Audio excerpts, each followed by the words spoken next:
Welcome to the Mindset Exchange.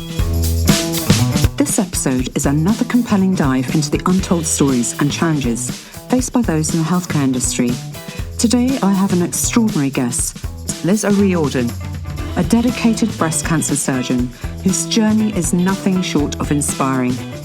This episode touches on sensitive topics, including sexual harassment and personal battles with breast cancer, as well as advice on how to cope with a cancer diagnosis, including associated loved ones. So, listener discretion is advised. Imagine dedicating your life to saving others, only to find yourself being given a cancer diagnosis. Not only once, not only twice, but 3 times. Liz takes us through her incredible journey from her early passion for surgery to the harsh realities and lack of support for healthcare professionals. She courageously shares her experiences with sexual harassment and the profound impact it had on her career and personal life. But Liz's story doesn't end there. She found herself battling cancer. Liz opens up about the resilience and coping strategies that have helped her navigate this personal crisis while continuing to care for her patients, and then how it impacted her career and how she reframed that into something new. Her insights into self-care and the importance of support structures. You'll hear about Liz's determination to balance her professional pursuits with her well-being and her hopes for the future.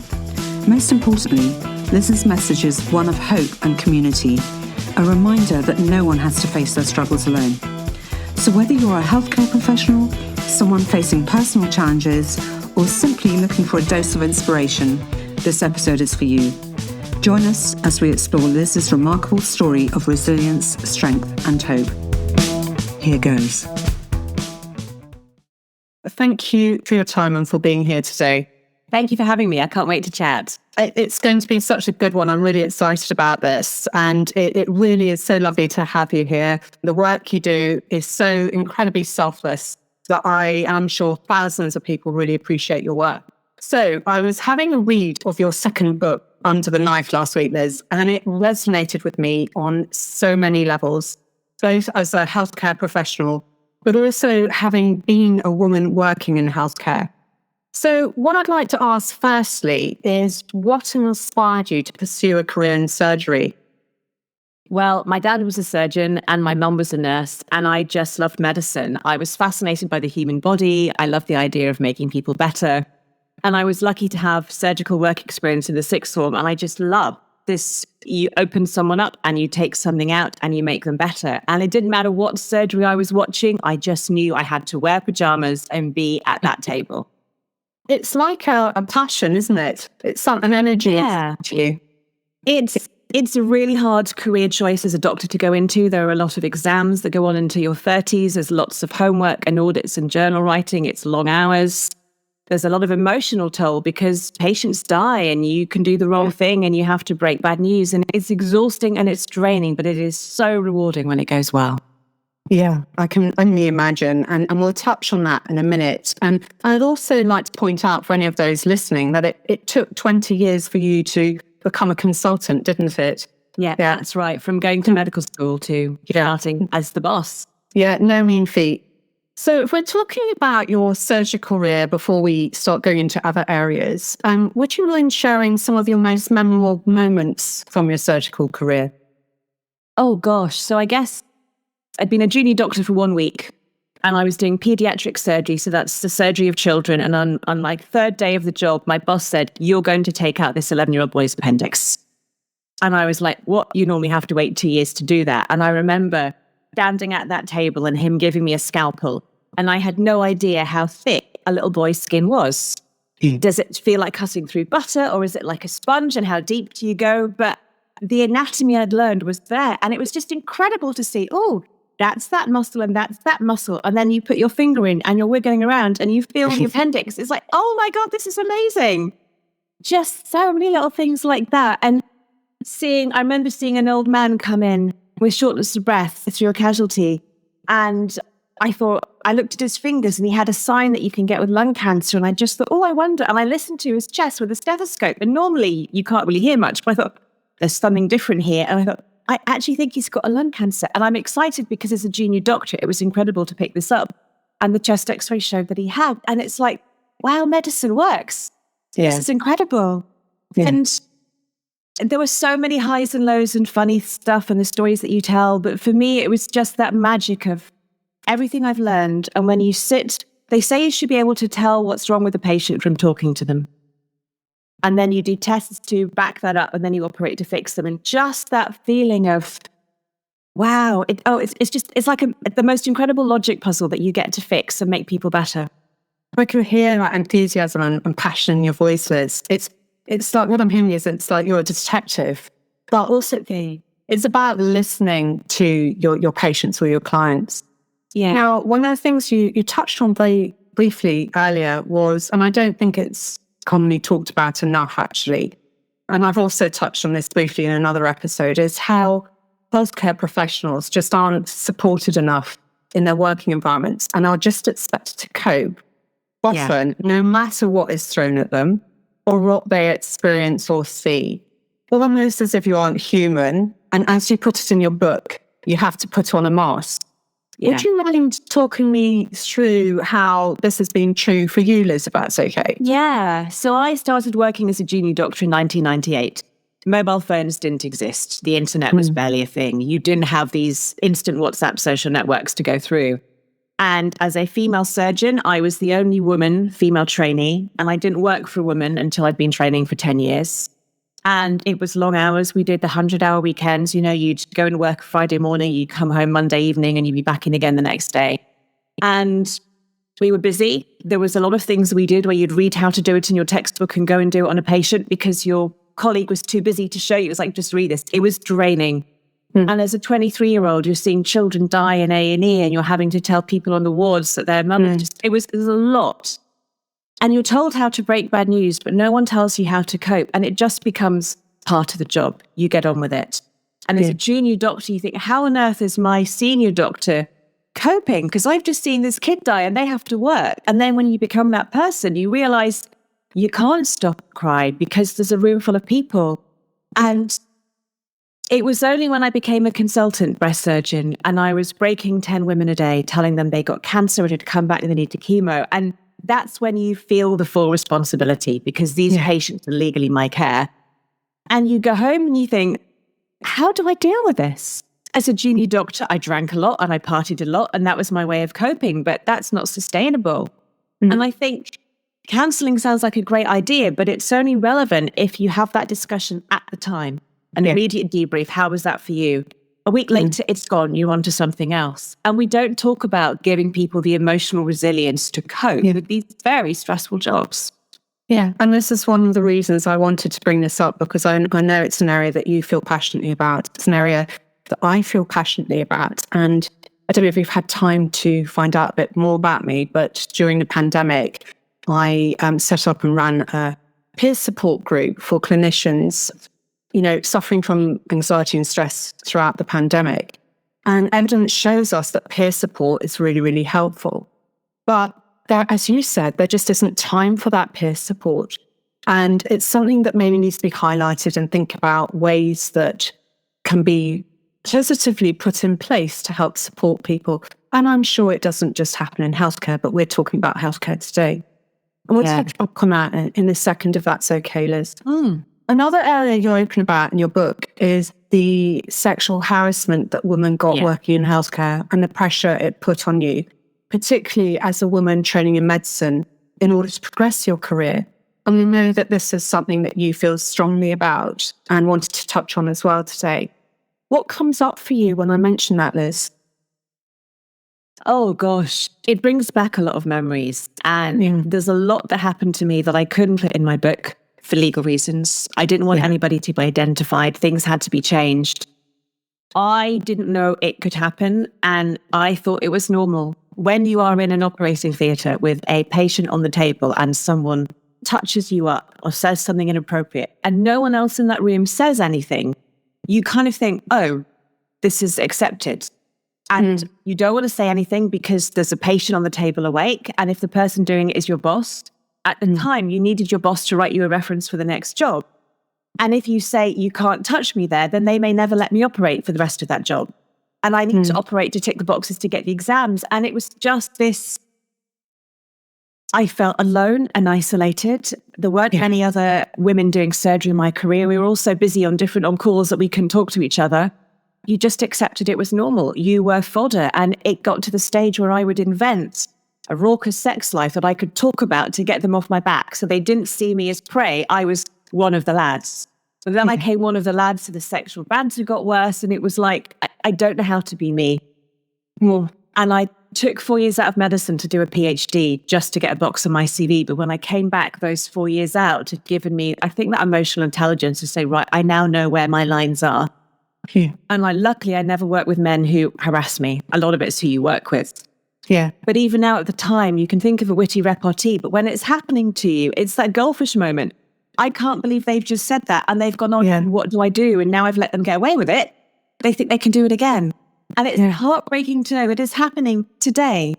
Yeah. In workplaces all over the UK, it's not just surgery, it is everywhere. It is a personality trait. And I think the problem is when you are a junior person and you do speak out, it's easier for the trust to get rid of you than it is to get rid of a consultant, because we move on every 6 months. It's very hard to be believed. Yeah. And there is work going on to look into it, but it's horrible. Yeah. And let's face it, the whistleblowing policy doesn't really work in certain healthcare institutions. It's tough. No, to everyone. I talked about one experience, and again, you're in a room with a person harassing you, and I just felt I'm not big enough to take him on. I want my job. Yeah. I'm just going to keep my head down. And the guilt you feel that the woman coming after you is going to have to go through the same thing.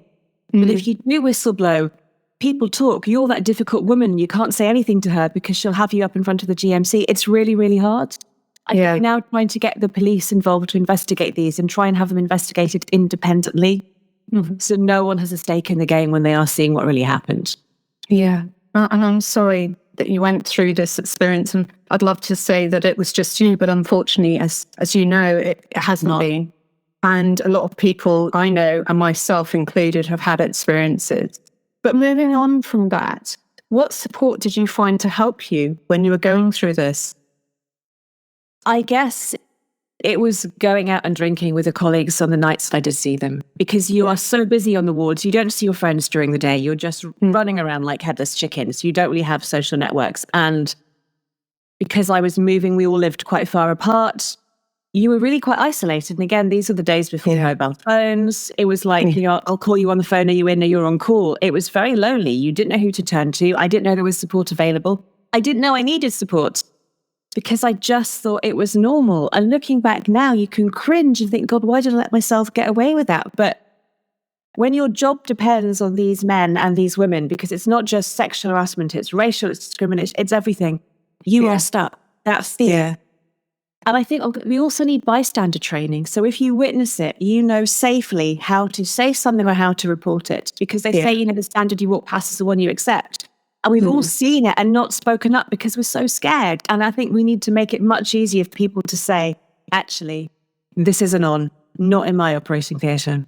Yeah, those are very valid points. And I think also that it comes down to culture quite often, because sometimes even the staff who are there, they're afraid to say anything, as you said. But also, even the people participating, some of it is the banter they think almost is expected of them. And I'm glad to say that times are changing, but it does still go on. And I think the more people feel supported to speak out about it, the better it will be. But also to maybe have support as to how to navigate how they feel about it and how to go forward for the benefit of their career. And have you mentored anyone since about this, or is it just something that came out relatively recently? So there's been quite a few programs looking at mentoring, but often the mentees don't contact the mentors. It sounds like a great idea, but often never really works for practice. I wanted to talk about it in my book because I wanted people to know they're not alone. It is happening, to raise awareness. And I'm on a committee with the Royal College of Surgeons, the Women in Surgery Committee, to try and do something about this because we know it's still going on today. And I think the beauty of having social media networks is that women can talk to each other. You can be anonymous. You can share stories. You know you're not alone. And it's the same when I had cancer.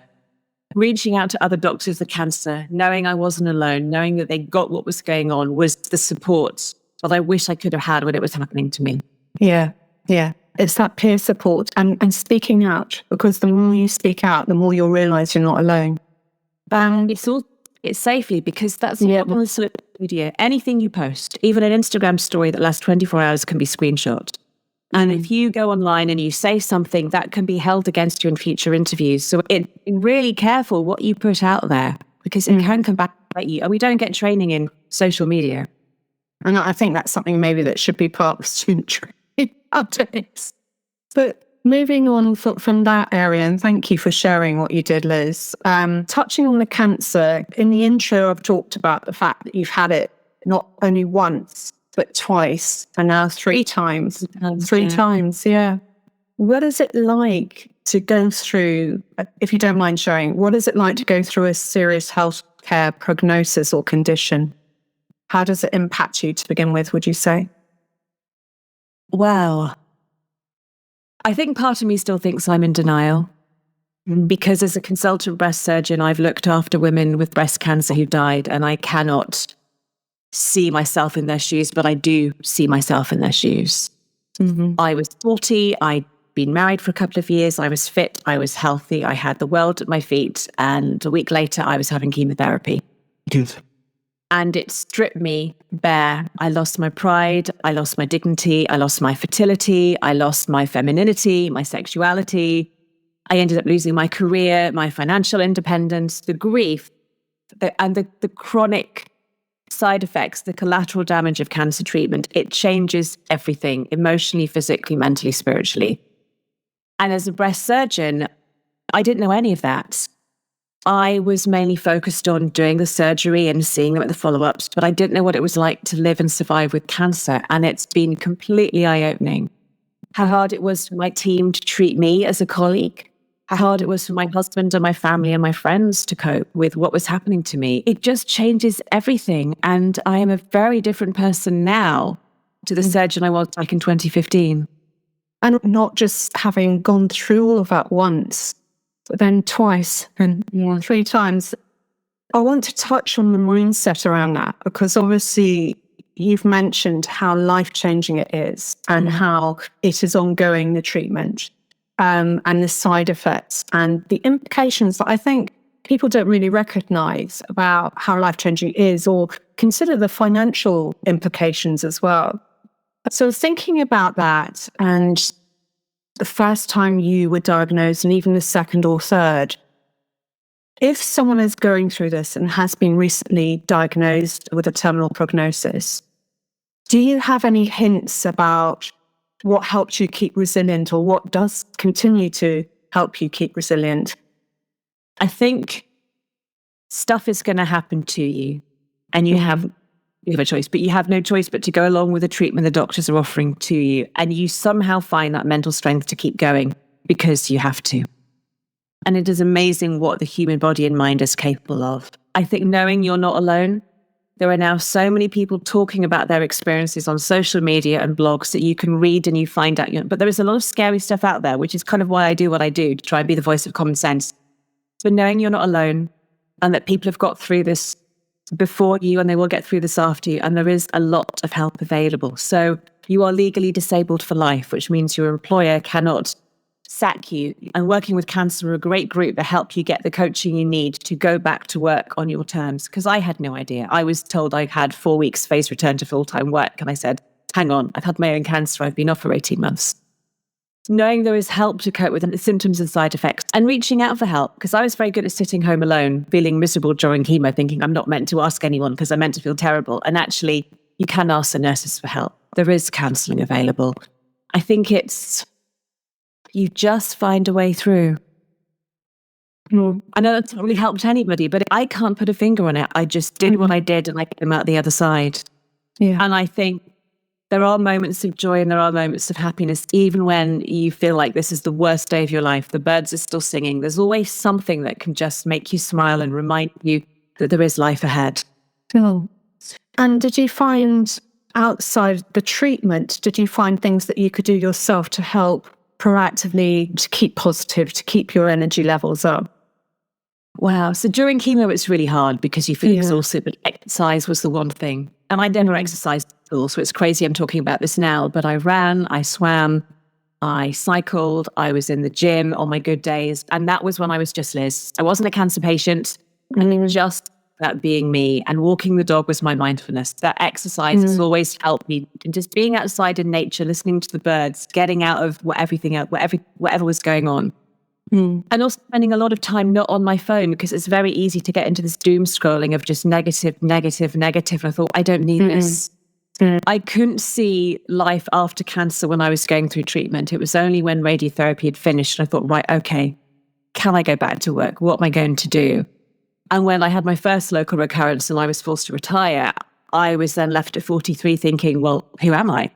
And what do I do? Because I've had no hobbies. I don't have many friends around here. I don't know how to fill the days, how to replace the income we've lost. And I think that is really hard when you can go to pieces. And I just started doing what I do now, just so I wouldn't be lonely during the day. I wouldn't be bored. And for those who are listening, what you do actually is you work hard to share experiences and your knowledge from the medical side as well, and your lived experiences to help other people going through the same experiences.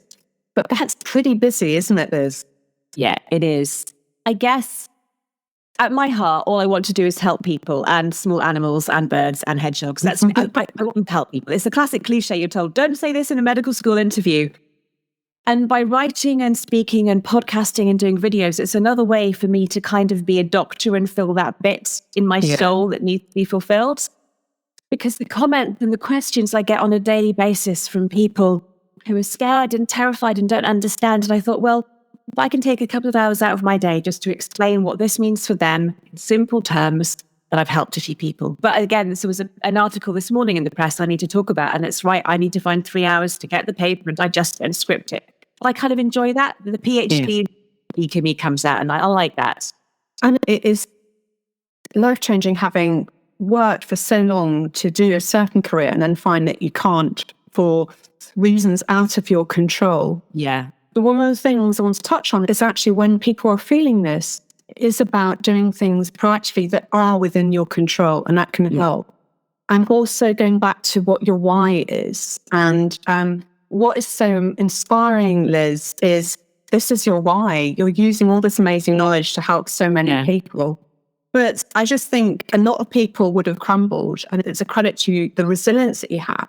And you touched on mindfulness. Your mindfulness was taking a dog out for a walk.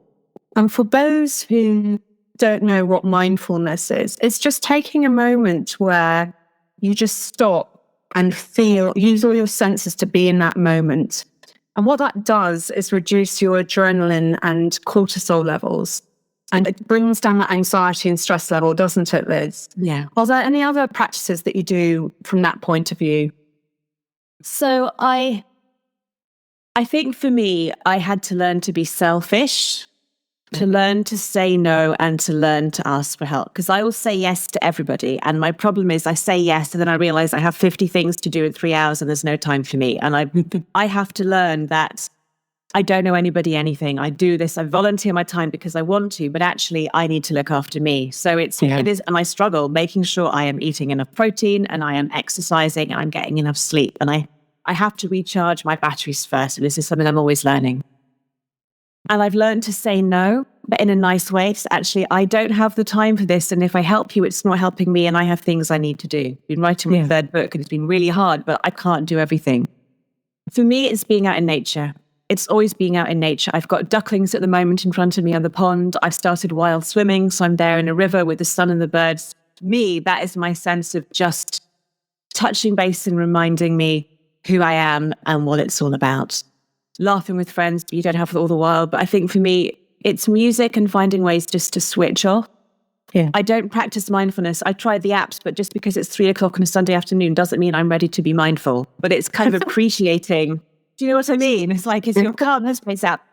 But taking the dog for a walk, not having my phone, just being outside and just thinking what comes into my head. That's my way of just remembering that I'm Liz.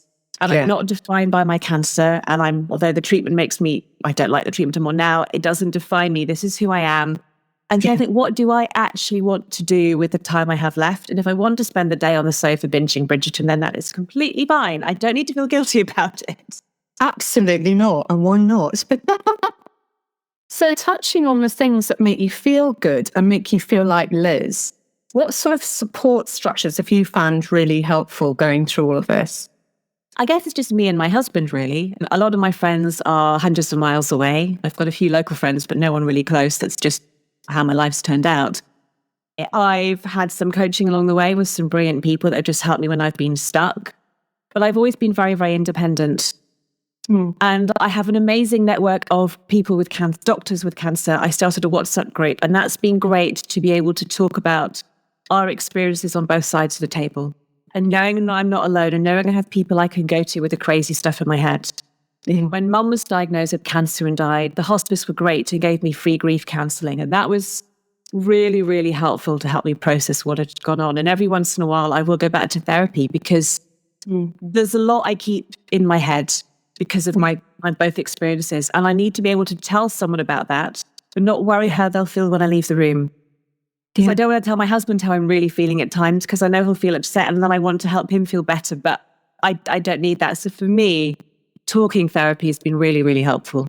Yeah, amazing. Because it can be such a lonely experience to go through something like this. And as much as we love having our partners or husbands or wives, whoever, you don't always want to feel like one's being a burden for them or repeating the same record the whole time. So it's really important to have that support structure around you and have your cheerleaders close, I think, who you know and trust, who won't blab everything. Everybody. To help them because not everybody does. And I've had to learn to tell my husband how I'm feeling and let him look after me.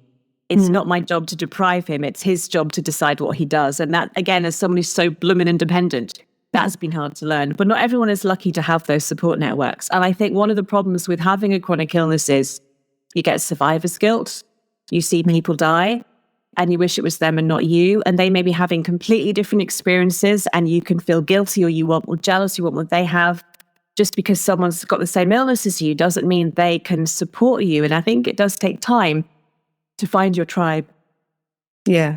You've been proactive because you set up different groups and things to do that. As a surgeon who's specialised in this area, going through it yourself, you knew exactly what was going on. And in some ways, that's a good thing. In some ways, it's not really. And how did you cope with that aspect? You mentioned you had your other doctor friends that you can talk to. Yeah, so I found them later. At the time, I wasn't seen in my own hospital where I worked. I was seen in a hospital down the road by a wonderful woman who trained me where my husband works. And I didn't think I had breast cancer. I just thought it was another cyst. And I saw the ultrasound and I knew I say this before, I didn't need to wait for the biopsy. I knew I need chemo. I had a good idea what my chance of being alive in 10 years was. Like, I don't want to tell my mum and dad and my husband that, but I know it. And then the surgeon came in and said, who do you want to treat you? Because I don't know whether I can, because it's very hard to operate on close friends. And they were all in tears and I was in denial. This isn't happening. It was someone else going through that treatment. I think it was me preserving my sanity. And it was only when I started writing a blog that it started to sink in. But I wanted to tell my surgeon where to put the scar and what stitches to use. I do not like being out of control. And having this stuff done to you and not knowing how ill is chemo going to make me feel and when do I call for help? And I had no idea how emotionally taxing radiotherapy would be. And it was like, how did I not know any of this? And I hate that I know any of this. And how can I ever go back to work? But what do I do if I don't? There was so much going on and people treat you differently as a doctor.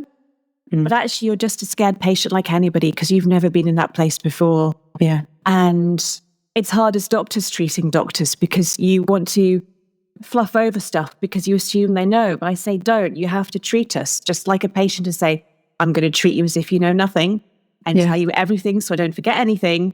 And then we can do a more detailed discussion. Yeah. But it was eye-opening being on the other side. I bet. If you were to tell someone who was treating another doctor and give them advice, what would you say? Treat them like a normal patient. Say, I know you've got some medical knowledge, or if there's a family relative, I know you've got some medical knowledge, but I'm going to treat you like a normal patient so I don't forget anything and I say what I need to because you've not been a patient before. Then when I've finished, and if you've got other questions, we can go into that. But do that and say, take that responsibility off them. Yeah. Because they're scared, they're frightened. They feel like, do I have to pretend I know what's going on? Even an anaesthetist having an anesthetic may never have had one before. And it's still quite scary. Just treat them like normal. Just tell them that from the beginning. Redress that relationship, and it will really, really help. Yeah. I'd also say, when you work in a healthcare setting, you will see people you recognize in clinics. You'll see nurses and doctors and physios waiting to be seen as patients. And I had someone I knew come and talk to me when I was being wheeled down to have my mastectomy. And what are you doing today? I'm going to have my breast cut off. What are you doing? You know, it's that you feel you know them and we're nosy and we want to know what's happening, but you're breaking that patient confidentiality because they kind of feel they have to tell you what's going on. Unless you WhatsApp them on a daily basis, they're not a friend. And if you make eye contact, I would say, look, just nod and walk on. Pretend you haven't seen them and let them just be that private patient in that moment. Yeah. I think that's such an important point, to treat everyone as a patient, even if they do have that medical knowledge and experience. And an analogy also, it's like when you are out in the community and you see patients that you've treated, you wait for them to recognise you and say hello, and otherwise you just nod, because they may be with other people and they may not want other people to know that they've had treatment for whatever it is. It's that same sort of bond of trust. Touching on that bond of trust and how people can best support you, what advice would you give to a partner to best support you? Because often they're like overwhelmed themselves to begin with, but also they don't know, they want to help, but they don't know how to. I don't want to do or say the wrong thing. And it can be a finding journey through the fog at the beginning, can't it?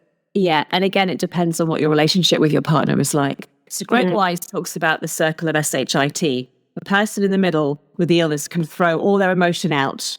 And the person in the next ring, their partner, has to absorb it. They can't throw it back in. They throw it out to their friends and their friends throw it out. So ideally, you protect that person in the middle. I think there's a feeling that you don't understand what's going on. You're not part of this world. You cannot share it with them. You can't understand. And they're talking to all their friends on Twitter and Instagram, and you're not, they feel quite lonely. And my husband, who's a surgeon, said he felt impotent watching me going through chemo because he couldn't make me better. And we don't know what we want when you're going through cancer treatment because you've never had it before. And lots of little arguments. And again, my friend got me the Royal Marsden Cancer Cookbook, which saved my marriage because I didn't want to eat. Everything tasted horrible. My husband's concerned. What do I cook? I don't know. Go away. And this book was brilliant. I think it's the person you love is going to be different during this treatment. They're going to be emotional, irrational, menopausal. Who knows what's going on? They may say hurtful things. You may feel left out, but it's not personal. And on the good days, think of things you can do just to reconnect. You know, we started having date nights again. You go to the cinema, go for a walk in the evening, go and have a picnic, just those little things just to kind of reconnect. You can hold, you can touch, you can kiss, you can be intimate, foot massages, changing the sheets, getting someone in to do the laundry, thinking if the person with cancer does most of the household chores, what can you do to help? What can you do? Our little things to look forward to. I think that. But for friends, the biggest thing you can do is stay in touch. My uncle and my aunt live in Scotland, and every Friday they sent me a card just to say what was going on in the garden. And it's so nice getting a card through the post instead of a bill. People would send me a saying, you don't need to reply. I just want you to know I'm thinking of you. Because some days you don't have the energy to reply. I think it's just staying in touch. But if you live nearby, I wanted a sheet fairy. I wanted someone to come in and change the sweating sheet so I could go to bed and sleep in nice, cool cotton. Oh, those are wonderful tips, Liz. Thank you for sharing that. So we're thinking about next steps. Do you mind me touching on your treatment right now? Are you doing active treatment at the moment? So I found a little red spot above my mastectomy scar the day before my memoir was going to be published. I'd just been cycling in the Dolomite Mountains in Italy. We were packing to go back and I just saw this little red lump. And I thought, that's a local recurrence. So I was ringing my GP driving back from Italy saying, this is happening. And they got me in. And I knew it was a local recurrence. You know, what else could it be? And it's that weird feeling of, God, not again. Yeah. But I'm much more likely to get incurable disease now I've had 2 local recurrences. There's that weight of what this means that's sitting on my shoulders that other people might not have. So I had surgery. They managed to close the skin to remove that bit of tissue. And that was done in August last year. And then local recurrences are quite rare, and it's even rarer to have two. So what I am on is treatment for life to try and stop me getting incurable disease. And that means a drug called a CDK inhibitor, which is like a mild dose of chemo that I have. I have 3 weeks on, a week off, and it makes me exhausted. I kind of start energy level 7 out of 10 and drop down to 3. And that's another problem. I forget I'm on the drugs and I do all this stuff. It's like, no, it's too much. I get a really sore mouth, things taste, my hair is thinning. It's not fun. And then I have monthly bum injections, 1 in each bum cheek, of a drug that stops me producing estrogen or estrogen interacting with breast cancer cells. And I'm on that for life.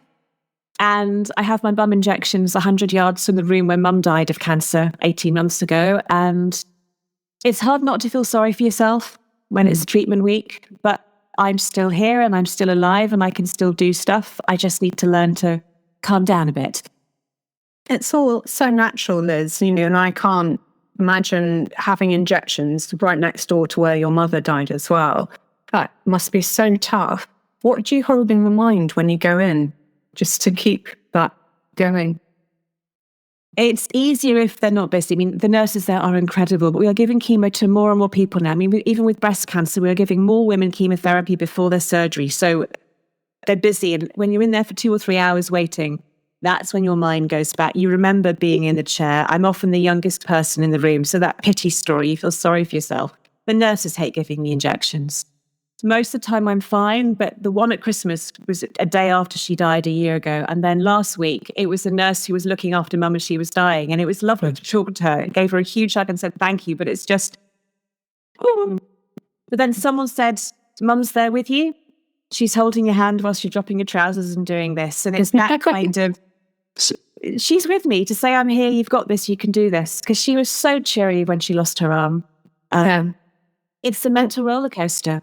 Yeah. What a wonderful thing for that person to say to you, because that reframing can make such a big difference about how you think about something, or thinking about what a person would have wished, or whether they would have found it really funny seeing you with your bottom on display, having a big needle put in your buttock.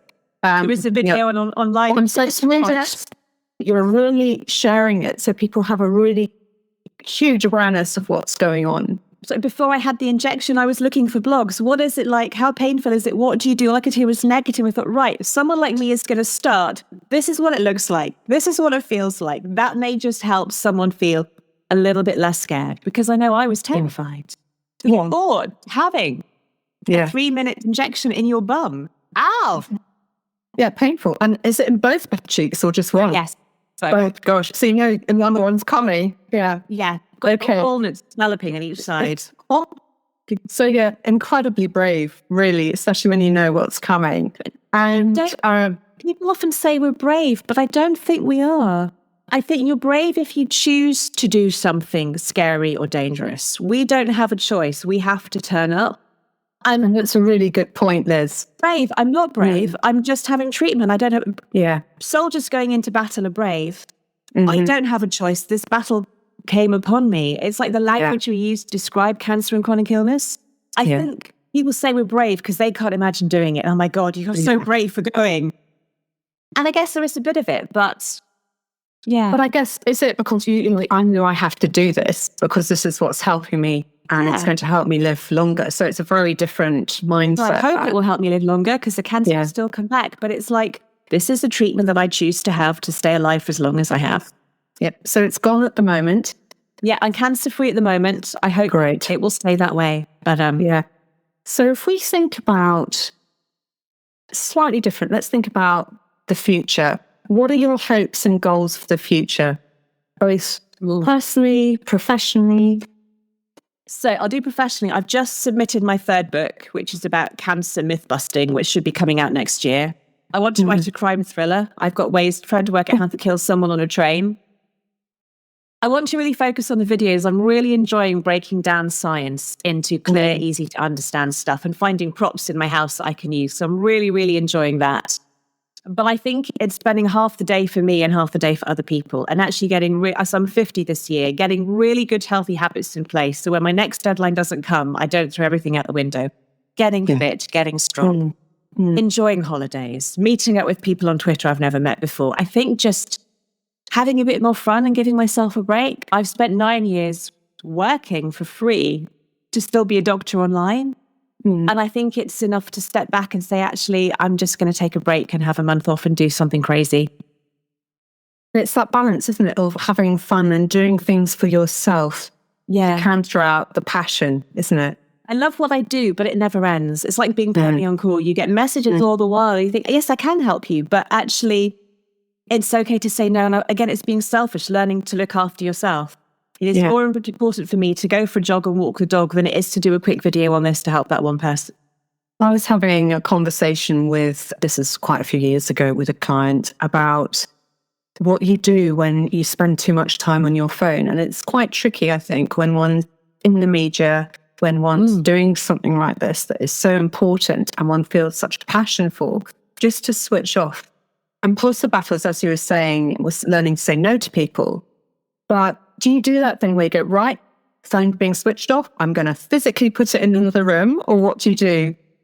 So when I've got a big project like writing a book, I don't look at my phone or my emails until lunchtime. Because the morning is my better. Because the minute you open your emails or you look at a social media post, your brain's gone. Yeah. And I try to not look at my phone after dinner. Because if you doom scroll, but you see a message and then you have to reply or you have to mark it as unread and go back. So I try not to do that. And we don't have phones in our bedroom. Evenings are phone-free space. Just to give me that break, I think is really important for me and my husband. Otherwise, you spend your life fascinated by what other people are doing, what complete strangers on the internet are doing. And actually, I've got a house full of books and I've got music to listen to and TV. And that is more important for me. But then it's always on a Sunday night, something will come up. You think, oh God, I've got to go and do this. And this is the thing, because I was talking with Dr. Michelle about sleep the other day. And we're talking about light late at night. And actually, she was saying, it was quite interesting, there's only 13 minutes in it. But actually, from another point of view, normally what actually keeps people awake is the stress or reaction they're having from the content they're reading online. So I think that's such good advice. Either put it away and don't look at it, or be very selective about the accounts that you follow, or make videos work-related. Yeah, exactly. So we're going to finish off shortly because I could talk to you for hours, Liz. Thank you so much for doing this. Is there any particular message or legacy you would hope to leave in the future for other people who've been facing similar struggles? I think you're not alone. And you will get through this. I think because I did meet another patient having cancer in person during all my 9 months of treatment, and it can be an incredibly lonely place. I think you're not alone and there are people who love you, and just reach out and let them love you. Yeah, absolutely. And I think that's a lovely note to finish off on, actually. You're not alone. Let people love you. And there's lots of support out there for you. Thank you so much, Liz, for joining today. I really appreciate your time. You're welcome. Thanks for having me. If you need support or have found any of the subjects discussed today upsetting, I've put some links in the episode description to help. Thank you for tuning into the Mindset Exchange podcast. Your support means the world to me. Don't forget to like, subscribe, and comment on your podcast platform wherever you are. See you next time.